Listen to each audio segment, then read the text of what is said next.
ত্রয়োদশ জাতীয় সংসদ নির্বাচনকে সামনে রেখে ভোটারদের মধ্যে জল্পনা কল্পনার শেষ নেই। সরকার গঠনের নির্বাচন হওয়ায় আমেজ ছড়িয়ে পড়েছে প্রত্যন্ত অঞ্চলে। প্রত্যাশা শুধু একটাই, অবাধ, সুষ্ঠু ও নিরপেক্ষ ভোটের পরিবেশ চান ভোটাররা। এই আলোচনা প্রায় সকল চায়ের দোকানে। মেহেরপুরে বিএনপি ও জামায়াতের মধ্যে মূল লড়াই মাঠে সক্রিয় সব প্রার্থী। তবে ভোটাররা জানান, সবার আগে সামাজিক নিরাপত্তা, কর্মসংস্থান ও নারী শিক্ষার প্রসার চান তারা। প্রচার শুরু হলেও গণভোট নিয়ে এখনো নেই জোরালো প্রচার। আমরা যোগ্য প্রার্থীকে বেছে ভোট দেব, আমরা অযোগ্য কোনো প্রার্থীকে ভোট দেব না। যোগ্য ব্যক্তিকে ভোট দেব, অযোগ্য ব্যক্তিকে আমরা ভোট দেব না। এবং হা না ভোটটা কি, এটা আমরা এখনো ভালোভাবে বুঝতে পারিনি, আমাদের কেউ বোঝায়ও নি। এটা যদি আমাদের কেউ বোঝায়, তারপরে আমরা বিবেচনা করবো হা দেব কি না দেব। লাইফে কোনো কিছুর গ্যারান্টি নাই, তাই ইন্স্যুরেন্স করুন সিটি ব্যাংকে। কারণ ইন্স্যুরেন্স করলে সিটিতে সুরক্ষা পাবেন নিশ্চিন্তে। আয়তনের দিক থেকে বাগেরহাট একটি বড় জেলা। 1984 সালে জেলা সৃষ্টির পর থেকেই এখানে সংসদীয় আসন 4টি হলেও এই আসনগুলো অনেকটাই উন্নয়ন বঞ্চিত। আগের নির্বাচনগুলোতে প্রতিশ্রুতি দিলেও দীর্ঘদিনেও তাদের সমস্যাগুলোর স্থায়ী কোনো সমাধান হয়নি। তাই এবারের নির্বাচনে শুধু প্রতিশ্রুতি নয়, ভোটাররা এমন প্রার্থীকে বেছে নিতে চান যিনি সবার আগে তাদের সমস্যার সমাধান করবেন। বাগেরহাটে উন্নয়ন পিছিয়ে যাচ্ছে এই রাস্তাঘাটের জন্য। বিনিয়োগকারীরা বাগেরহাটে আসতে চাচ্ছে না।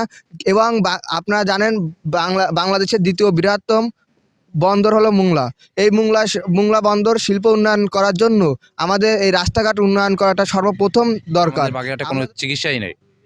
আমাদের এটা মূল প্রধান দায়িত্ব হলো চিকিৎসার কাজটা যেন আমাদের সবসময় উন্নয়নমূলক কোনো কাজকাম হয়। বাগেরহাটের ক্রীড়া অঙ্গন আরো উন্নতি হোক ও উন্নত অগ্রগতির দিকে যাক। যারা কর্তৃপক্ষ আছে সকলের কাছে আমরা আরো ডেভেলপমেন্ট আশা করি। এই যে যুব সমাজ যেভাবে অধপতন হচ্ছে, বিচ্যুতির দিকে যাচ্ছে, মাদকাসক্তি হচ্ছে ইত্যাদি ইত্যাদি, এগুলো ছেড়ে সকলেই খেলায় মনোনিবেশ করুক, এটাই আমরা চাই।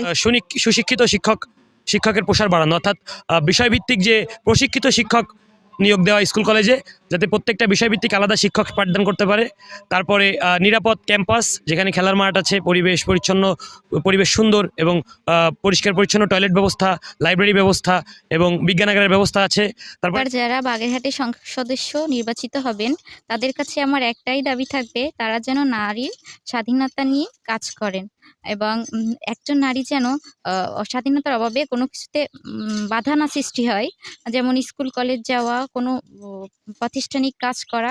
সাধারণ মানুষের উপকার করবে, গরিবের খিদমত করবে, মানে অসহায় মানুষের পাশে থাকবে, রাস্তাঘাট নির্মাণ করবে, মানে স্বাস্থ্য খাতে মানুষের পাশে দাঁড়াবে। এরকম একটা লোককে আমি ভোট দিতে চাই। ত্রয়োদশ জাতীয় সংসদ নির্বাচনের দিনক্ষণ এগিয়ে আসার সঙ্গে শেরপুরেও উত্তেজনা বাড়ছে। এবারের নির্বাচনে এখানে ভোটের টার্নিং ফ্যাক্টর হবেন তরুণ ভোটাররা। এখানে প্রায় 1 লাখ ভোটার এবারই প্রথম ভোট দেবেন। আর মোট 13 লাখ ভোটারের একটি বড় অংশ আগে ভোটার হলেও গত 3টি বিতর্কিত নির্বাচনে ভোট কেন্দ্রে যাওয়ার আগ্রহ দেখাননি। As a Gen Z first voter হিসেবে আমার প্রত্যাশা যে আমরা যেন ভোটার কেন্দ্রে যেয়ে আমরা আমাদের ভোটটা দিতে পারি। আমরা যাকে খুশি তাকেই ভোটটা দিই, কিন্তু সে যেন আমার শেরপুরের উন্নয়ন করে। কারণ আমরা বিগত বছরে দেখে আসছি কোনো এমপি মন্ত্রী আমাদের শেরপুরের জন্য কিছুই করে নাই। আমরা প্রত্যাশা করি যে আমাদের সেনাবাহিনীরা এবং আর যারা প্রোটেকশন দিবে, পুলিশ বাহিনী, সবাই যেন আমাদের ভোটটা দেওয়ার অধিকারটা যেন রক্ষা করে।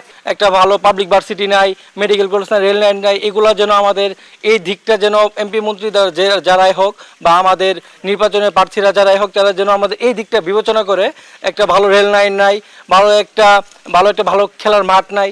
এই আমরা আর নতুন আমরা যেহেতু ভোটার, আমরা যেন সবাই ভোট কেন্দ্রে সবাই নিজের স্বাচ্ছন্দ্যবোধভাবে সবাই আনন্দ উৎসাহিতভাবে ভোট দিতে পারি। তরুণ ভোটাররা বলছেন, দেশের দুর্নীতি যেহেতু অনেক বেশি, সেক্ষেত্রে তারা এমন প্রার্থীকে পছন্দ করবেন যিনি সৎ, ন্যায়পরায়ণ এবং যার রাজনৈতিক ও ব্যক্তিগত ব্যাকগ্রাউন্ড পরিষ্কার।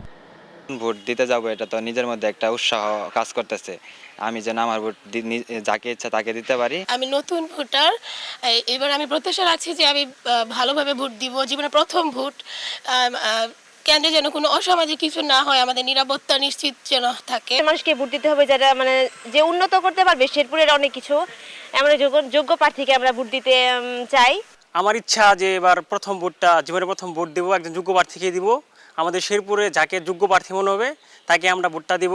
নির্বাচনী কর্মকর্তারা বলছেন, এবারে নির্বাচনে সবাই তাদের ভোটাধিকার প্রয়োগ করার সুযোগ পাবেন। কেন্দ্রে থাকবে নিরাপত্তা সহ সব ব্যবস্থা।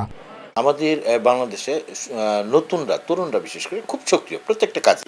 তারা খোঁজখবর নিচ্ছে, দেখভাল করছে এবং ভোটের বিষয়ে তারা খুব কনসার্ন। আমরা আশা করছি নতুন যারা ভোটার তারা উৎসব মুখর পরিবেশে প্রথমবারের মতো তারা ভোট দিবেন। আগামী 12ই ফেব্রুয়ারি হবে ত্রয়োদশ জাতীয় সংসদ নির্বাচন ও জুলাই জাতীয় সনদ বাস্তবায়নের উপর আয়োজিত গণভোট।